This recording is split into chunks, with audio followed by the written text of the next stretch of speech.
Alors le mariage, il faut comprendre que c'est une ni'ma.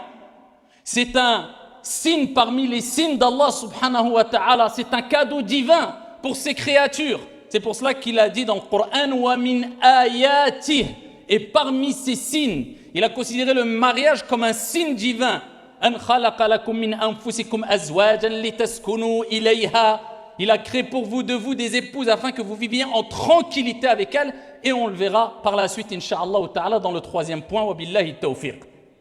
Mais cette ni'ma peut basculer vers une niqma, vers un malheur, une source de problèmes, de tristesse, d'angoisse, si on n'a pas bien saisi les recommandations divines et prophétiques, si on n'a pas saisi correctement le mode d'emploi. Parce qu'Allah subhanahu wa ta'ala, il a institué le mariage, mais il ne nous a pas laissé à notre propre merci.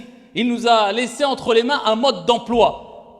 Le livre d'Allah subhanahu wa ta'ala et la sunna du prophète alayhi afdalus salati wa askat taslim avec l'éclaircissement de nos érudits à travers les siècles. Et bien sûr, il y a beaucoup de points qui relèvent du bon sens, tout simplement, pour avoir une vie harmonieuse. Donc il faut bien comprendre que le mariage c'est une ni'ma, il ne faut pas en faire une niqma, une source de malheur. Et quand il nous arrive un malheur, eh bien c'est ce que nos mains ont provoqué. Allah il n'a pas institué le mariage pour qu'on soit triste. Et si on en arrive là, tu vis toute ta vie en étant triste, et c'est une source de malheur, le mariage, eh bien, il faut y remédier. Tu ne peux pas vivre continuellement comme ça parce que le mariage n'a pas été institué pour être malheureux et triste, mais au contraire, litaskunu ilayha. Allah, il parle de sakan, as-sakina. Il parle d'apaisement, il parle de sérénité. Puisque dans le mariage, on trouve as-sakina et dans la demeure, dans le foyer conjugal, dans le foyer familial. Si on a compris comment on doit se comporter envers nos épouses, nos époux et envers nos enfants, ça doit être un lieu de sakina. C'est pour cela qu'on appelle l'habitation aussi as-sakan, parce qu'il renvoie vers as-sakina, la sérénité, la quiétude. Car le bienheureux, c'est celui qui est heureux chez lui, même si l'ensemble des gens sont contre lui à l'extérieur. Et le malheureux est celui qui trouve la misère et la guerre à la maison, même si l'ensemble des gens est avec lui ou sont avec lui à l'extérieur, avant le mariage. Ayyuha shabab, ô vous les jeunes, c'est le prophète alayhi salatu wa salam qui l'a dit comme ja'a fi sahih. Ya ma'ashara shabab, que celui qui a les capacités de se marier, man istata'a minkumul ba'ata falyatazawwaj, que celui qui a les capacités de se marier, qu'il se marie. Cela sera meilleur pour lui afin de préserver sa chasteté et aussi son regard. C'est le prophète alayhi salatu wa salam qui l'a dit. Donc c'est une préservation, le mariage. Et il dit celui qui n'en a pas les capacités, eh bien qu'il jeûne, ça sera une protection. As-siyam junnah, c'est une protection le siyam, le jeûne. Donc qu'il jeûne. Mais il s'adresse aux jeunes en disant mariez-vous. Donc on dit comme le prophète alayhi salatu wa salam a dit ayyuha shabab, ya ma'ashara shabab, ô vous les jeunes, que celui qui a les capacités qu'il se marie. Surtout aujourd'hui. Dans le monde dans lequel on vit, avec les réseaux sociaux, avec la personne doit se préserver et se marier au plus tôt. Par contre, la condition que celui qui a les capacités, ça ne veut pas dire que c'est celui qui est forcément riche, millionnaire, qui a une grande maison qu'il a achetée, etc., etc. Non, il faut avoir d'abord les capacités intellectuelles, avoir cette capacité d'être responsable, d'être mature. C'est ça la vraie richesse. Après, bien sûr, il faut un minimum. Ici, on place notre confiance en Allah subhanahu wa ta'ala et on utilise les causes. Et on ne fait pas simplement on ne tombe pas simplement dans le fait de placer sa confiance en Dieu. On fait les causes, on cherche du travail, etc. Il faut un minimum de préparation, même financière. Mais avant la préparation financière, c'est la maturité qu'il faut. Il faut être un bonhomme. Alors, il faut être un bonhomme, c'est un grand mot, parce qu'aujourd'hui, tout s'est inversé. Le bonhomme, c'est peut-être celui, aux yeux de beaucoup, celui qui joue à la PS5 toute la nuit, qui se réveille à midi, qui gonfle son torse et qui va dans la cité, qui s'est fait une réputation et qui, quand il parle à coup de wesh wesh et qui... peut-être c'est ça le bonhomme. Non, non.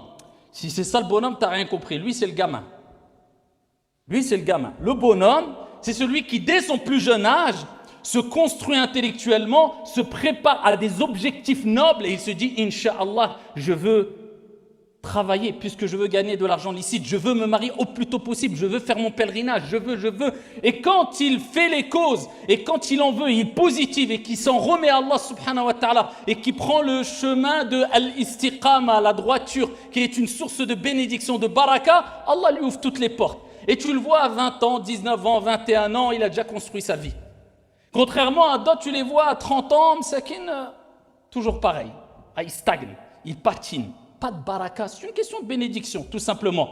Donc là, on parle de maturité. Si la personne a un minimum, fait les causes, financièrement, il est stable, religieusement et intellectuellement, il est mature, marie-toi. N'aie pas peur. Oui, mais je n'ai pas assez d'argent, j'ai un travail, mais c'est limité. Allah, il répond. Et Allah subhanahu wa ta'ala, il nous dit dans le Coran al-Karim, in yakunu fuqara, s'ils sont pauvres, Allah les enrichira min fadlihi, de par sa grâce. Abu Bakr as-Siddiq radiyallahu anhu wa arda, lorsqu'il a parlé de ce verset coranique, il dit celui qui obéit à son Seigneur tabaraka wa ta'ala dans l'ordre concernant l'ordre du mariage et le comportement qu'il doit avoir, etc., eh bien Allah subhanahu wa ta'ala remplira sa promesse qui est le fait de l'enrichir. In yakunu fuqara, s'ils sont pauvres, Allah les enrichira de par sa grâce. Toi, il t'est demandé de craindre ton Seigneur tabaraka wa ta'ala et d'avoir une bonne intention. Je ne me marie pas parce que c'est la mode, je ne me marie pas parce que je tape un coup de délire, je ne me marie pas. Non, j'ai compris que le mariage c'est une ibada, un acte d'adoration. Je sais très bien qu'il faut que je me prépare à affronter les épreuves de cette vie et pour cela, j'ai besoin d'un soutien. Mon épouse, ma future épouse. Et l'épouse a besoin d'un soutien, mon mari, mon futur époux. Car ici, l'homme et la femme peuvent plus facilement surmonter les épreuves de la vie lorsqu'ils sont en couple. C'est un soutien, c'est une entraide. Et c'est pour cela qu'il est important d'essayer de se marier le plus jeune pour continuer à se construire ensemble. Bien sûr qu'il y aura des points qui ne seront pas encore... on n'aura pas acquis une certaine maturité sur certains points. Mais tu te construis avec ton épouse au fur et à mesure. Tant que tu as les bases. Tant que tu as les bases. Et pour cela... on rentre par la porte, pas par la fenêtre. On fait les choses dans les règles. Parce qu'il faut bien comprendre une chose. C'est lorsque nous sommes confrontés à un péché. On fait tous des péchés. On fait tous des péchés. Mais l'intelligent, la personne qui craint son Seigneur, s'efforce de toujours délaisser les grands péchés. Ça, il doit être intransigeant avec son âme. Et les petits péchés, il doit s'en écarter au maximum. Puisque les montagnes ne sont faites que de petites pierres. Un petit péché, et après on tombe dans un grand péché. Shaitan, il te tire petit à petit. Il te connaît très bien. Al-Shaitan, c'est ton ennemi. Mais tu n'as pas qu'un ennemi, tu as aussi Al-Nafs. Ici, tu as Al-Shaitan qui te lance Al-Wasawis, les insufflations sataniques, mais il y a il y a l'âme aussi qui te lance ces insufflations sataniques aussi. Et ces mauvaises ici, insufflation. Donc, tu as deux ennemis. Donc, en tout cas, il faut que tu essayes de te marier au plus tôt, tu essayes de te préparer, tu essayes de t'éloigner au maximum de tout ce qui est interdit et tu essayes de faire les choses dans les règles de l'art. Tu rentres par la porte, pas par la fenêtre, vous connaissez, vous savez de quoi je parle, il n'y a pas besoin de faire de dessin. Donc, tu fais les choses dans les règles de l'art. Et ici, il faut que tu aies des critères quand tu veux te marier. Et alors, le prophète, alayhi salatu wassalam, encore une fois, je ne rentre pas dans les détails, je survole les grands points les plus essentiels, wa billahi tawfiq. Il nous a donné 2 hadiths qui valent plus que de l'or et qui sont un mode d'emploi pour la femme et pour l'homme, pour l'époux et l'épouse, ou la future épouse et le futur époux. Il dit, alayhi salatu wassalam, idha atakum man tardawna dinahu wa khuluqahu fazawwiju. C'est aussi simple que ça. Si quelqu'un vient à vous, donc il veut se marier, et que vous agréez, vous êtes satisfait de quoi? Sa religion et son comportement, fazawwiju. Mariez-le. Faut pas attendre, faut pas tergiverser, faut pas... Voilà. Mais le prophète, il n'a pas parlé que de la religion. Pourquoi il a parlé de la religion et du comportement, bien que le comportement fait partie de la religion? Il sépare pour donner de l'importance au comportement. Et on a parlé la semaine dernière du comportement et de l'importance du comportement jusqu'à ce que le prophète sallallahu alayhi wa sallam a dit il n'y a rien de plus lourd dans la balance du croyant au jour de la résurrection que husnul khuluq, le bon comportement. Celui qui a beaucoup de science, beaucoup de connaissances, il n'a pas le bon comportement, en fait ça ne servira presque à rien. Bien plus que cela, ça sera sûrement un argument contre lui plus que pour lui au jour de la résurrection, malheureusement, cette science, puisque ça ne sera pas une science bénéfique.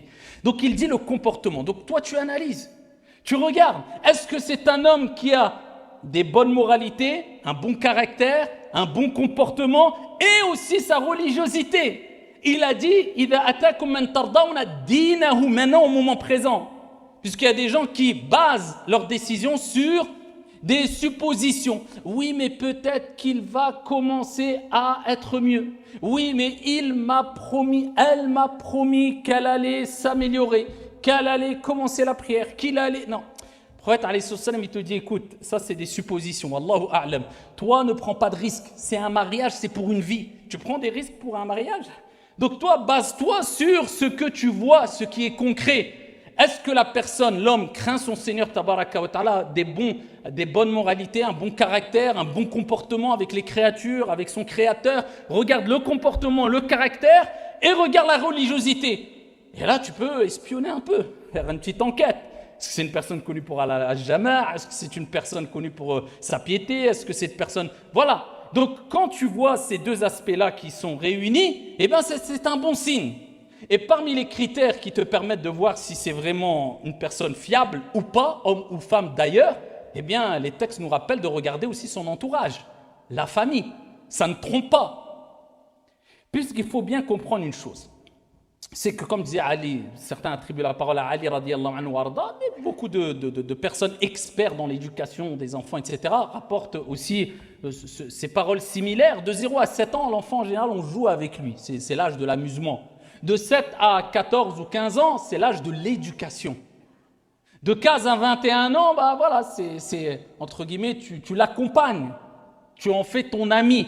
Mais tu l'accompagnes toujours, tu le conseilles, etc.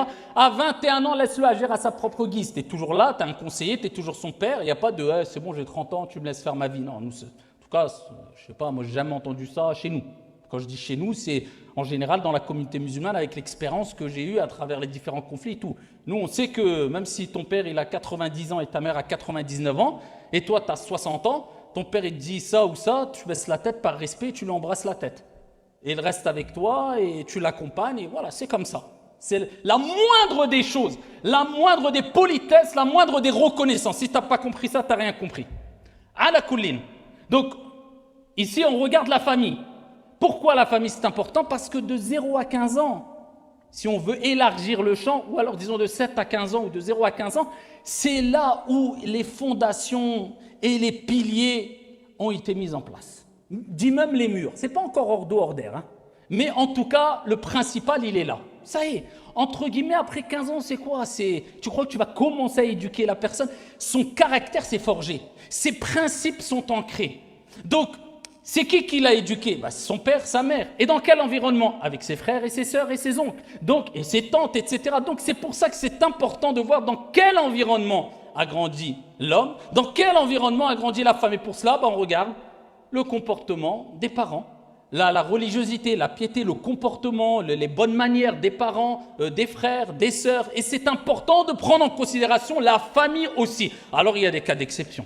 Attention, il y a des personnes qui se sont mariées avec des filles, avec des hommes qui étaient vraiment dans des familles où ils ont vécu des choses même catastrophiques, vraiment très dures à vivre, etc. Et voilà, Allah, il sort le vivant du mort et le mort du vivant. Il fait ce qu'il veut, subhanahu wa ta'ala. Je parle des règles générales. Donc ça, c'est très important. Et quand on parle du comportement de l'homme, eh bien, c'est important parce que c'est sur ça que va être basé surtout le mariage. La religiosité, bien sûr, comme on a dit, mais le comportement aussi. Parce que tu vas être confronté tous les jours à cet homme-là. Et vivre avec une personne, c'est dur. Parce qu'on a tous des défauts. Et au fur et à mesure de la vie, les défauts vont émerger. Et ensuite, les querelles vont commencer. Mais quand il y a le bon comportement, quand il y a la sagesse, quand il y a... Eh bien, on minimise et on évite d'arriver à une situation de non-retour. Et pareil, l'épouse, le prophète alayhi salatu wa salam a dit « Tunkahul mar'a li arba'. L'épouse, la femme, on se marie avec elle pour 4 choses en général. L'imaliha en général. C'est ce qu'il disait, hein, surtout même à l'époque comme à notre époque. Donc les gens prenaient quoi comme critère? Soit son argent, soit sa beauté, soit sa lignée, de quelle famille elle vient, etc. Surtout à l'époque des tribus, il y a des années, c'était les gens disaient oui, c'est telle fille de telle tribu, etc. D'ailleurs, même aujourd'hui, hein, encore dans des endroits, on prend ça en considération. Et ou l'idiniha, ou bien l'idiniha pour sa religion. En général, c'est pour cela. Mais quel est le critère qui doit primer? Ça ne veut pas dire que tu n'as pas le droit de te marier en prenant en considération la beauté ou la lignée. Mais qu'est-ce qui doit primer? Que tu le veuilles ou non, fatigue-toi ou pas, comprends-le ou pas, tu le comprendras un jour ou un autre. Fadfar bidhati din taribat yadak. Choisis celle qui a la religion. Et il dit une expression qui veut dire que tu seras plongé dans le regret, dans l'amertume si tu ne fais pas ça. Quand on parle de religion, encore une fois, c'est pour être sur la même longueur d'onde, c'est tout à fait normal, et avoir les mêmes principes, et surtout on parle de comportement aussi, de sagesse, de douceur, d'empathie, etc., de compassion, de miséricorde, etc., etc. Et on ne cherche pas, comme certains, à avoir une femme qui approche de la piété, bien qu'on a des millénaires, de Fatima radiallahu anha wa ardaha, alors que lui, il n'est pas des millions d'années de Ali et des compagnons. Il est... Souvent, on cherche, non, surtout c'est devenu une mode, un signe de virilité chez certains qui aiment utiliser toujours le religieux, même dans l'égarement. Vous savez, maintenant c'est devenu la mode. Même quand ils vendent de la drogue, ils disent « Wallah, c'est de la bonne cam. » Wallah, c'est de la bonne cam.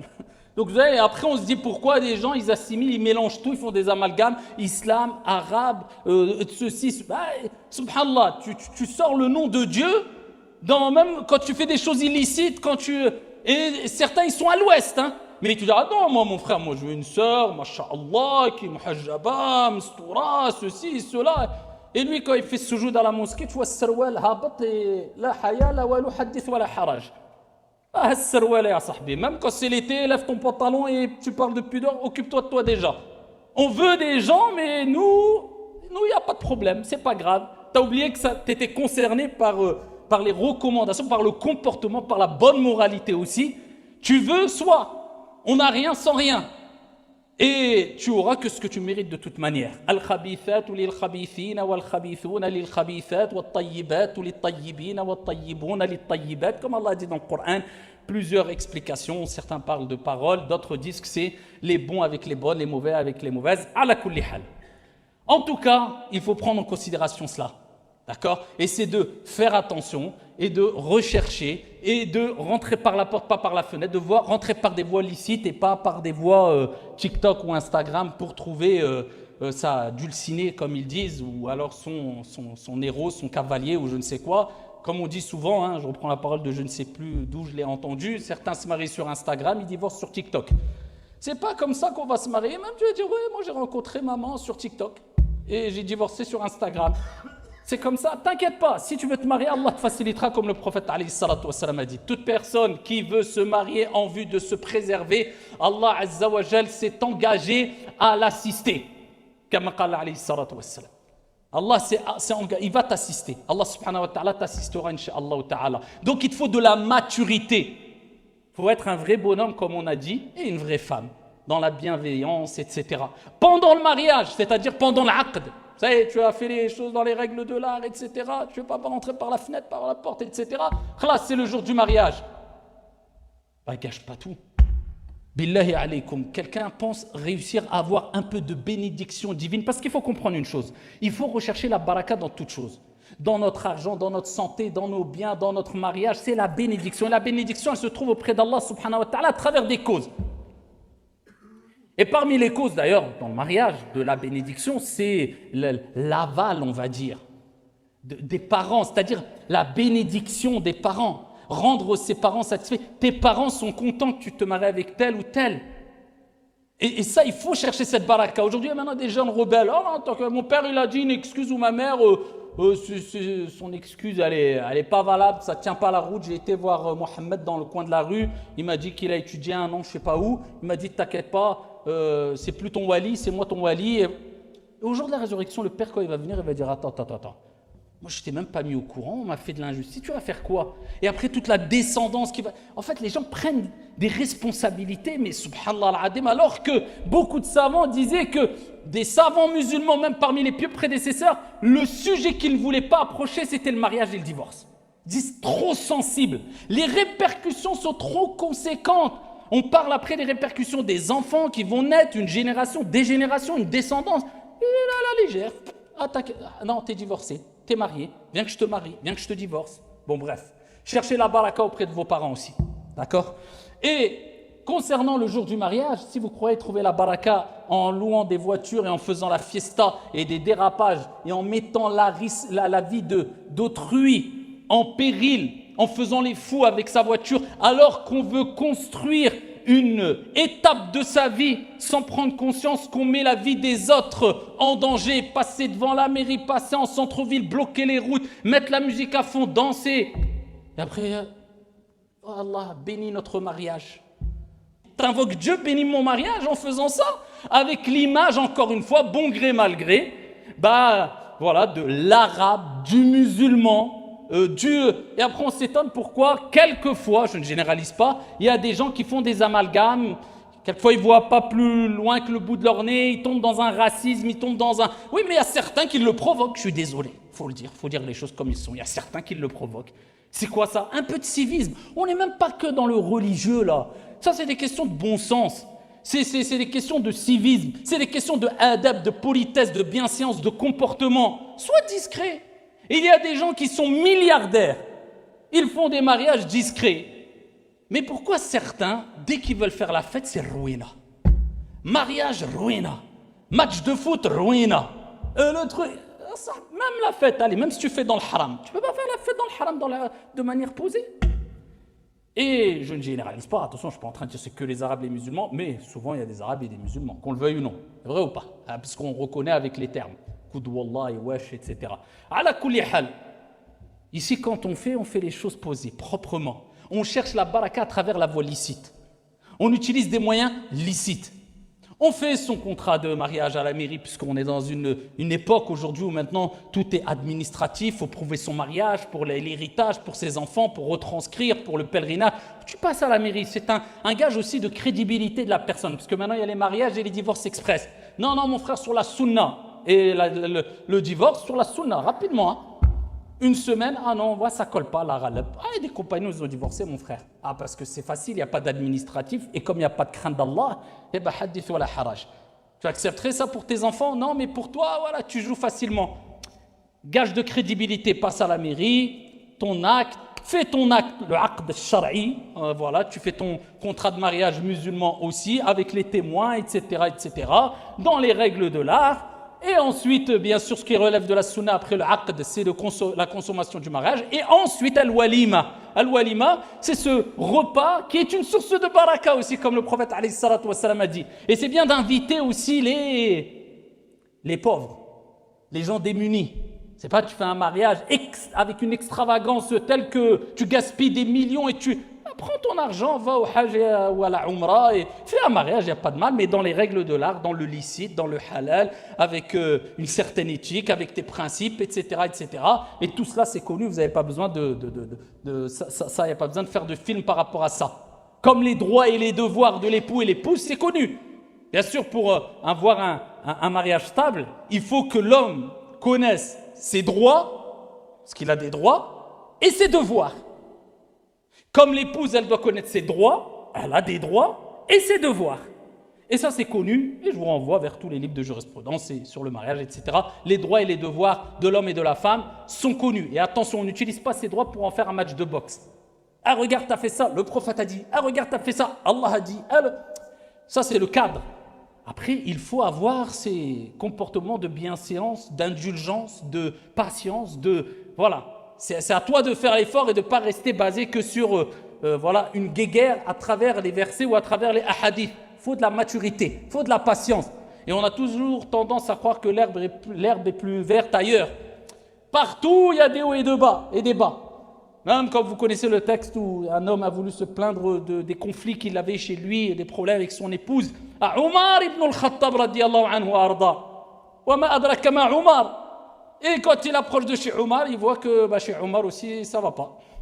Il entend des querelles, etc. Il dit, si Omar, il y a ces problèmes, ce n'est pas moi qui vais me plaindre. Il fait demi-tour, Omar le rappelle.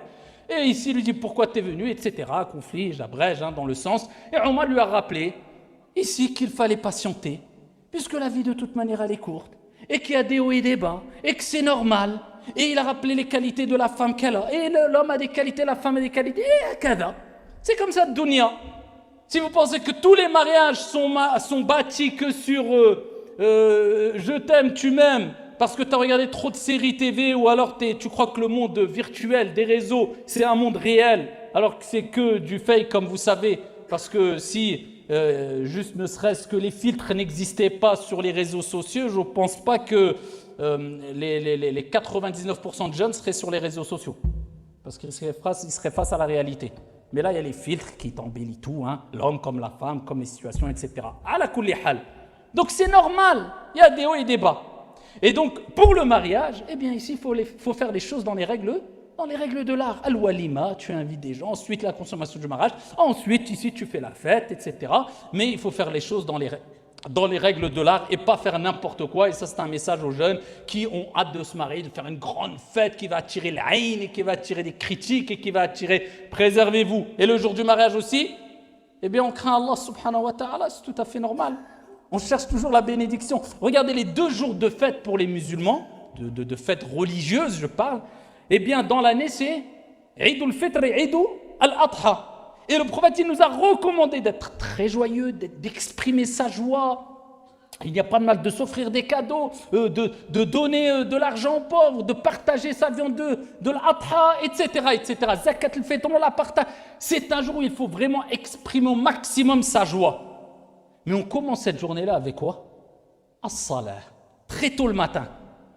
C'est comme si Allah nous rappelait que ne cherchez pas le bonheur et la joie en dehors de votre bonne relation avec votre Seigneur. La joie, elle se trouve en passant par as-salah, par al-ibadah. Donc le jour du mariage, n'oublie pas as-salah. Et le jour du mariage, n'oublie pas tes principes aussi. Et après le mariage, et là c'est pour celles et ceux qui sont mariés et qui vivent des hauts et des bas, des tempêtes, des orages, presque il va tomber de l'embarcation, du bateau, il ne sait pas s'il sait nager ou pas, est-ce qu'il va se noyer ou pas. Ça, on pourra en parler des heures et des heures, mais on résume avec la parole de Sufyan al-Thawri. S'il le dit il y a des années et des années, c'est que ce n'est pas pour rien. Quand il dit « Man tazawwaja faqad rakiba al-bahr » celui qui se marie, il a pris la mer. Pourquoi? Parce que la mer, elle est calme, c'est attirant, ça fait du bien, c'est reposant. Et on a tous envie de prendre la mer. Mais, par contre, quand tu prends la mer, il faut une préparation. Il faut les gilets de sauvetage. Parce que la situation peut se retourner. Il peut y avoir des intempéries. Il peut y avoir la mer qui s'agite. Et si tu te retrouves dans la mer, peut-être tu ne sais pas nager. Même si tu sais nager, il faut des gilets. Il faut une bonne embarcation. Choisis le bon bateau. Il faut regarder la météo. Et bien, tout ça, c'est l'image du mariage aussi. Tu regardes les autres paramètres, la météo, est-ce que ça va être favorable ou pas? Regarde la famille. Est-ce que ça va être favorable ou pas? On revient avant le mariage. Eh bien, tu prends tes précautions, gilet de sauvetage, etc. Donc, il faut que tu aies une formation. Comme ça, si ça va mal, tu ne mets pas tout en l'air. Et si tu es amené à tomber du bateau parce qu'il y a des intempéries, parce qu'il n'y a pas le choix, soit tu sautes du bateau, soit tu meurs. C'est le divorce. Il y a des moments où il n'y a pas le choix. Au moins, tu peux te reconstruire parce que tu as ton gilet de sauvetage, tu as pris tes précautions, tu as fait les causes comme il fallait, tu as pris un bon bateau, tu n'as pas pris une petite barque avec plein de trous, tu t'es préparé. Eh bien, ici, voilà, tu peux t'en sortir. Et tu refais les choses dans les règles de l'art. Mais certaines personnes, quand ça ne va pas bien dans le mariage, eh bien, c'est pas, il saute avec le gilet de sauvetage, il pense à lui. Non, il attend, il regarde l'autre personne. Avant qu'elle mette son gilet de sauvetage, il le pousse dans l'eau pour qu'elle se noie. C'est ça ce qu'on voit, les guerres après le mariage, la guerre mondiale. Et on utilise les enfants, on utilise ça, il n'y a plus de principe, on a tout oublié le bien. Tu t'es marié dans le bien, avec l'amour d'Allah et de son messager, et avec le comportement qui allait avec, eh bien un divorce dans le bien. C'est tout. Pourquoi c'est aussi compliqué que ça? Pourquoi la crainte d'Allah subhanahu wa ta'ala disparaît? Ça, c'est un signe de l'hypocrite. Le prophète alayhi salatu wassalam, quand il dit les critères de l'hypocrite ou les signes de l'hypocrite, parmi les signes de l'hypocrite, wa idha khasama fajar. Quand il se dispute, il perd toute moralité. Il tombe dans la perversité, il tombe dans les insultes. Il n'y a plus de règles, il n'y a plus de crainte d'Allah subhanahu wa ta'ala ou autre. Et ça, c'est catastrophique. Et le mariage, comme je vous ai dit, il y a des hauts et des bas. Et pour préserver le mariage, il y a deux choses principales qu'il faut retenir. Pour ne pas m'attarder, parce qu'il faudrait des heures et des heures, mais deux choses principales. La première des choses, comme je vous ai dit, connaître ses droits et ses devoirs. Et essayer au mieux de les mettre en application. D'accord? Et savoir, comme je vous ai dit tout à l'heure, tous les couples, dans toutes les familles, il y a des hauts et des bas. C'est normal, c'est la normalité. Ne vous croyez pas que, oh là là, moi j'aurais aimé, ou alors encore une fois, je reviens vers les réseaux, ceux qui vous vendent qu'on est le couple parfait, on est... vous avez compris de toute façon aujourd'hui que c'était des gros mythos, d'accord? Et la deuxième des choses, c'est, retenez ça, et ça je pense que c'est le meilleur des conseils. At-taraful. C'est pas le rafla, at-taraful. C'est ce que nous a recommandé le prophète alayhi salatu wassalam. C'est ce que nous ont recommandé tous les sages à travers les siècles. C'est taraful en quelques mots ou en d'autres mots, si on veut parler du sens, c'est fermer les yeux. Si tu cherches à chaque fois les défauts de ton conjoint ou de ta conjointe, ou bien de manière générale de ton frère ou de ta sœur, wallahi, tu resteras seul. Non seulement sans mari, sans femme, mais aussi sans amis, que tu le veuilles ou non. Tu ne peux pas ici te focaliser sur les défauts des gens parce que tout le monde en a et toi le premier. Donc il faut agir avec at-taraful. C'est-à-dire, bon, quand tu sais que ça ne va pas avoir un impact catastrophique, c'est pas catastrophique, elle a eu un défaut, il a glissé, elle a glissé, ferme les yeux, bon, c'est pas grave, voilà. Mais attention, de ne pas rentrer dans l'exagération et tomber dans le rafla. C'est-à-dire que là, tu es en train d'alimenter le comportement de ton époux qui ne cesse d'avoir des défauts et des déficiences et des négligences qui font qu'il tombe dans des grands péchés ou qui te fait une injustice quelconque ou qui. Non, là, il faut l'arrêter, il faut le conseiller, il faut l'accompagner avant que ça s'empire parce que toi, en voulant faire le bien, tu fais le mal. Tu es en train d'alimenter le mal envers la personne. C'est comme un enfant. Eh bien, si à chaque fois tu dis « Ouais, mais miskin, mais je l'aime bien. Ouais, mais je ne vais pas lui dire arrête. Ouais, mais ça me fait mal au cœur. » À la fin, ça va devenir un enfant roi rebelle. Le jour où toi, tu vas lui dire non, il va se rebeller contre toi, il va t'insulter même à 10 ans, même à 15 ans. Parce que tu croyais faire le bien, mais tu l'as surprotégé, tu lui as donné tout ce qu'il voulait. Mais pour son bien, quelquefois, il faut lui dire non. Quelquefois, il faut l'éduquer. Quelquefois, il faut lui donner des conseils dont son âme n'accepte pas, quelquefois, etc. Eh bien, c'est pareil dans le couple. Mais en général, quand c'est des petites erreurs, ici et là, quand ce n'est pas grave, ferme les yeux. Te prends pas la tête, te casse pas la tête. Sinon, tu t'en sortiras pas. Et à ce moment-là, tu vivras ce verset coranique. Wa min ayatih. Et parmi ces signes, an khalaqa lakum min anfusikum. Il a créé de vous pour vous azwajan litaskunu ilayha. Des épouses afin de vivre dans le couple, dans la sérénité, dans la tranquillité. Wa ja'ala bainakum mawaddatan wa rahma. Et il a mis entre vous de l'affection et de l'amour. Inna fi dhalika la ayat. Il y a en cela des signes. Liqawmi yatafakkarun. Pour les gens qui réfléchissent. Hada wa sallu wa sallimu rahimakum.